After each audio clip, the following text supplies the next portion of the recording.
बंधु जय माता दी। आपका अपने चैनल आचार्य ऋषि शर्मा पर हार्दिक स्वागत है और सबके लिए मंगल कामना करते हुए आज मोहिनी एकादशी व्रत की चर्चा करेंगे और बताएंगे इसका महत्व, मोहिनी एकादशी व्रत रहने के नियम और पूजन आदि के बारे में। तो बात करते हैं मोहिनी एकादशी की।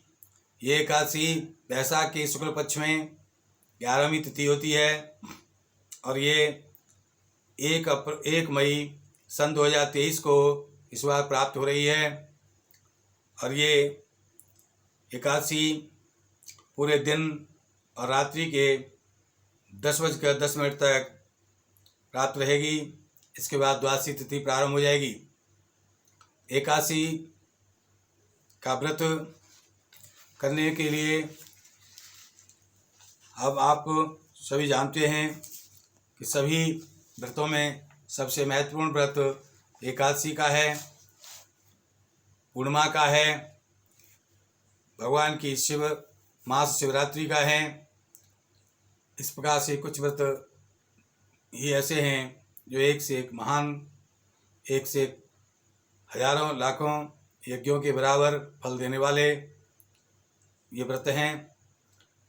इसमें एक मोहिनी एकादशी के बारे में बताया गया है शास्त्र में कि जब भगवान और अन्य देवताओं ने राक्षसों के साथ संधि करके समुद्र मंथन किया, उसमें से 14 रत्न निकले।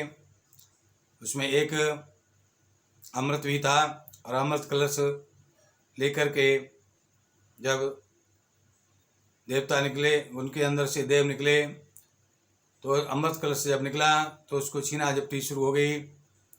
और उस छीना झपटी को देख करके भगवान ने तुरंत ही एक मोहिनी अवतार धारण किया, रूप धारण किया मोहिनी का, और उस दैत्य और देवों के बीच में आकर के उस कलश को अपने हाथ में ले लिया।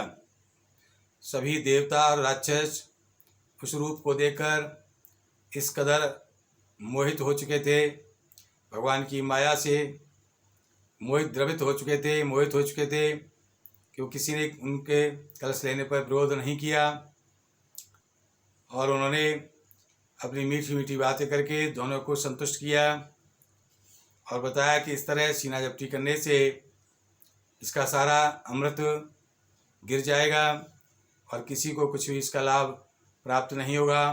इसलिए यदि आपको सबको अमृत लेना है तो थोड़ा थोड़ा अमृत सबको मिल जाए। इसके लिए एक उपाय किया जा सकता है कि आप सभी पंक्ति बनाकर बैठ जाएं और मैं सबको अपने कर कमलों से ये अमृत का पान कराएंगे।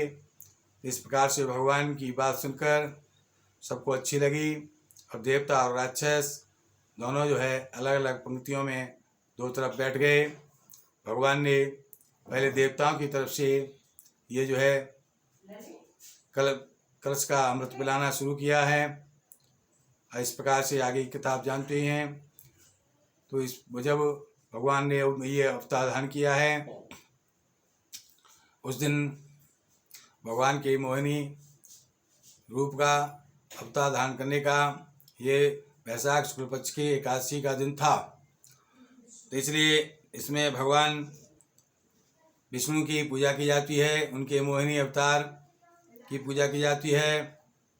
और इस प्रकार से आप इनसे प्रार्थना करके, इनकी पूजा पाठ करके अपना और अपने परिवार का सबका कल्याण कर सकते हैं और बहुत ही सुखमय, सुंदर, उज्जवल आप भविष्य प्राप्त कर सकते हैं, अपने भविष्य को बना सकते हैं और आगे अपने जीवन को सफल करके भगवान के इसी चरणों में स्थान पा सकते हैं। इसका व्रत के करने का विधान ये है कि आप 10वीं की रात्रि को बहुत हल्का सा भोजन करके नियम संयम से रहते हुए पवित्र आचरण के साथ में आचरण की पवित्रता रखते हुए भगवान का ध्यान करते हुए और आप शयन करेंगे। और इस प्रकार से एकादशी के दिन यानी 1 मई सन 2023 को प्रातः आप सोमवार के दिन सूर्योदय से पूर्व ब्रह्म मुहूर्त में जागेंगे और जाग करके नित्य क्रिया से निवृत्त होकर के और अपने स्नान ध्यान से निवृत्त होकर भगवान के इसी चरणों में बैठेंगे। और इस प्रकार से वहाँ पर बैठ करके भगवान के इसी चरणों में बैठकर आप वहाँ पर गंगा जल से 3 बार आचमन करेंगे और चौथी बार उस जल को हाथ में लेकर अपने चारों तरफ सिर से ऊपर चारों तरफ छिड़क देंगे। इस कार से अपवित्र है पवित्र हुआ मंत्र जानते हैं तो बोलिए, नहीं तो पवित्र है कहते हुए आप जल छिड़क लेंगे। और उसके बाद में अपने हाथ पर फूल चावल आदि दक्षिणा सुपारी छोटी रख कर के कुछ दक्षिणा रख कर के भगवान से संकल्प करेंगे। इस एकादशी व्रत को धारण करने के लिए, एकादशी व्रत को करने के लिए आप भगवान से प्रार्थना करेंगे, जिसको संकल्प कहते हैं। संकल्प बाद संस्कृत में या अपने हिंदी में मन में कहेंगे, हे प्रभु, मैं आपके इस एकादशी व्रत को धारण करने की आपसे संकल्प करता हूँ और मेरे इस व्रत को पूर्ण करने में आप सहयोग करें, आपकी कृपा मुझे मिले। आप इससे ऐसी आपसे प्रार्थना करता हूँ, क्योंकि बिना आपकी कृपा के कुछ भी संभव नहीं है। तो इस प्रकार से भगवान से संकल्प करके वो सब हाथ के फूल अक्षत भगवान के इसी चरणों में रखेंगे और इस प्रकार भगवान का आह्वान करेंगे। लक्ष्मी जी के साथ में विराजमान हो आकर और सभी देवी देवताओं का साथ में आह्वान करेंगे। और इसके बाद में आह्वान, पूजन, स्नान, ध्यान यानी पंचोपचार या षोडशोपचार भगवान की पूजा करेंगे। और पूजा करते समय भगवान को जो है दूध से बनी किसी मिठाई का भोग लगाएंगे। तुलसी पत्र 2 अवश्य भगवान के इसी चरणों में रखेंगे, को अर्पित करेंगे भोग के साथ में। इस प्रकार से कुछ ऋतुफल जो हों सब उपलब्ध उस समय वो आपके इसी चरणों भगवान के इसी चरणों में रखेंगे। धूप दीप जला करके आरती करें भगवान की, कपूर से आरती करेंगे। और इस प्रकार से सब पूजा पाठ करते हुए भगवान की कथा का समय श्रवण करेंगे। और श्रवण में कथा इस प्रकार है। धर्मराज युधिष्ठिर ने भगवान श्री कृष्ण जी से कहा कि हे प्रभु, अब आप हमें वैशाख शुक्ल पक्ष के एकादशी की व्रत कथा सुनाइए। तो भगवान ने कहा, ये एकादशी मोहिनी नाम की एकादशी है। इसके व्रत अनुष्ठान से मानव सांसारिक दुखों से छूटकर सीधा स्वर्ग को जाता है।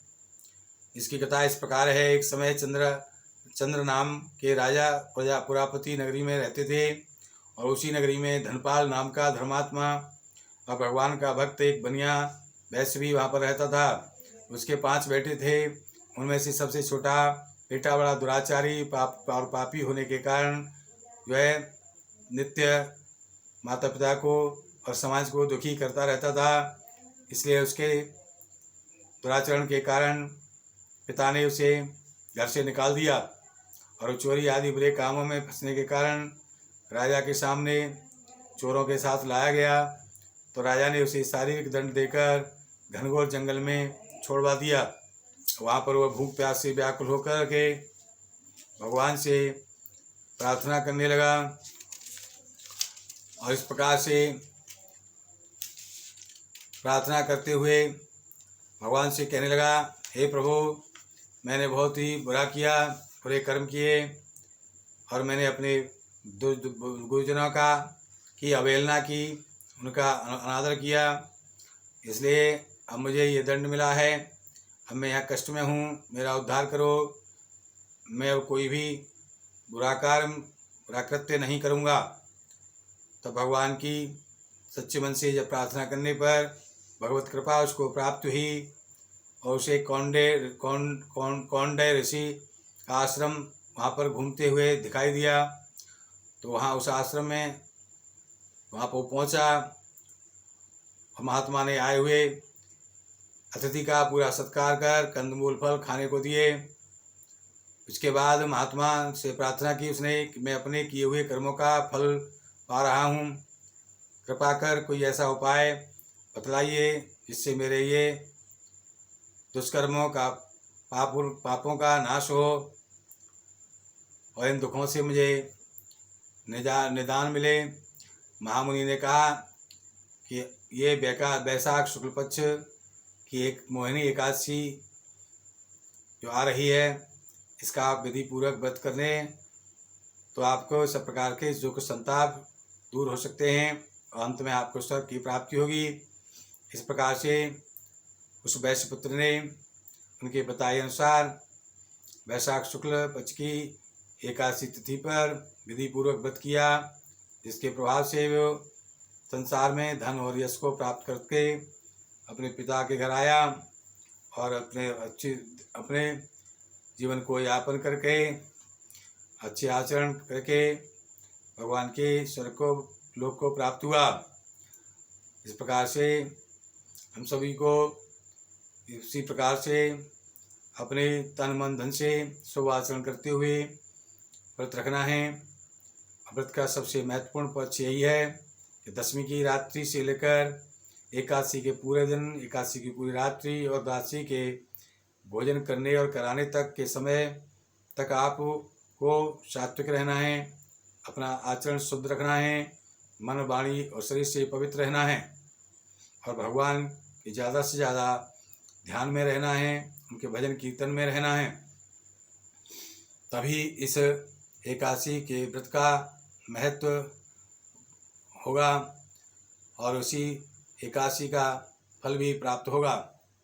इस दिन व्रत में या फलाहार में, व्रत के सागार में गौमूत्र का सेवन अवश्य करना चाहिए। थोड़ा सा गौमूत्र लेकर के बराबर गंगा जल में मिला करके आप जो इसको ग्रहण करेंगे तो आपका ये व्रत का महात्म्य सागार पूरा होगा। इस प्रकार से भगवान से पूजा करते हुए, व्रत कथा सुनते हुए, अपने समय को शाम तक भजन कीर्तन में रहते हुए या अपने कार्य में लगे हुए भगवान का ध्यान करते हुए समय को व्यतीत करेंगे। मन में ओम नमो भगवते वासुदेवाय, ओम क्लीं कृष्णाय नमः, ओम हरे गोविंदाय नमः, ओम लक्ष्मी नारायणाभ्याम नमः, इनमें से इस तरह से किसी मंत्र का आप मन में जाप करते रहें और रात्रि में रात्रि जागरण करें, भजन पूजन करें भगवान का। शाम का भजन पूजन करके रात्रि जागरण में इनके किसी प्रकार से आप गीत संगीत कीर्तन करेंगे और संगीत कीर्तन करते हुए समय को व्यतीत करते हुए जब बहुत ज़्यादा आपको शरीर में आलस आए तो आप थोड़ा विश्राम 2-4 घंटे कर सकते हैं। इस प्रकार से जो है शाम को रात्रि को 11 के से लेकर सुबह 5-4 बजे तक आप 5 घंटे विश्राम करें। मन में भगवान का ध्यान करते हुए विश्राम करेंगे और प्रातः 4 बजे जाग करके ब्रह्म मुहूर्त में सबसे पहले भगवान का ही ध्यान करते हुए आप उठेंगे और इस प्रकार से धरती को स्पर्श करते प्रार्थना करके नमस्कार करके उठेंगे और अपने हथेलियों का दर्शन करके भगवान को नमस्कार करें। गुरु भगवान को सबसे पहले नमस्कार करेंगे। इस प्रकार से जाग करके पूर्व की भांति आप नित्य क्रियाओं से निवृत्त होकर के सूर्य को अर्घ को जल देंगे। सूर्य को भगवान को जल दे करके और अर्घ दे करके इसके बाद में अपने भगवान की रोजाना की भांति आप षोडशोपचार या पंचोपचार से पूजन करेंगे। पूजन आदि करके आप व्रत को खोलने के लिए तुलसी के पत्ते भगवान के इसी चरण में रखेंगे और उनको प्रसाद रूप में आप जल के साथ ग्रहण करेंगे और इसके प्रसाद अपने भोजन खाएंगे। भोजन खाने से पहले आप एक व्यक्ति का भोजन एक थाली में लगाकर भगवान के सामने रखेंगे। 3 बार उसके चारों तरफ 3 बार जल छिड़केंगे और भगवान से इसको ग्रहण करने की प्रार्थना करेंगे। इस प्रकार से उस भोग को उठा करके आप किसी व्यक्ति शुद्ध ब्राह्मण को, सात्विक ब्राह्मण को भोजन कराएंगे, उनको दक्षिणा देंगे, वस्त्र आदि या जो है समय के अनुसार धूप से बचने की कोई वस्तु छाता आदि देंगे, पैरों के जूते आदि देंगे इस प्रकार से आप जो है दक्षिणा या जूते छतरी आदि दे करके उनको प्रसन्न करेंगे। एक इस समय आप घड़े का दान भी कर सकते हैं। जल भर करके उसको घड़े का घड़ा अर्पण करेंगे, दान करेंगे। ऐसा करने से आपको सुख शांति प्राप्त होगी, शीतलता आपके जीवन में आएगी। और इस प्रकार से आप उनको भोजन करा करके, या आप कुछ नहीं कर सकते तो गाय को भोजन कराएं या किसी मंदिर में पहुंचाएं एक भोजन थाली का, और इस प्रकार उसके बाद अपना भोजन करेंगे। ये ध्यान रखना है कि आपकी त्रयोदशी तिथि ना आने पाए। तो इस प्रकार से आप इस प्रकार के हमारे प्रोग्राम को ध्यानपूर्वक सुने, समझें, तदनुसार अपनी कार्य योजना बनाकर चलें, तो आपका समय बहुत ही बेहतर होगा, भविष्य आपका ठीक उज्जवल होगा, सुखमय शांतियुक्त जीवन आपके व्यतीत होगा। इस पर एकादशी व्रत कथा की संपूर्णता के साथ भगवान विष्णु की जय बोलिए। और हमारे किसी प्रकार के प्रोग्राम से संबंधित या ज्योतिष से संबंधित आप किसी भी समस्या समाधान के लिए निःशुल्क फ़ोन नंबर हमारा नोट करिए 8630379775। जय माता दी, जय विष्णु भगवान की।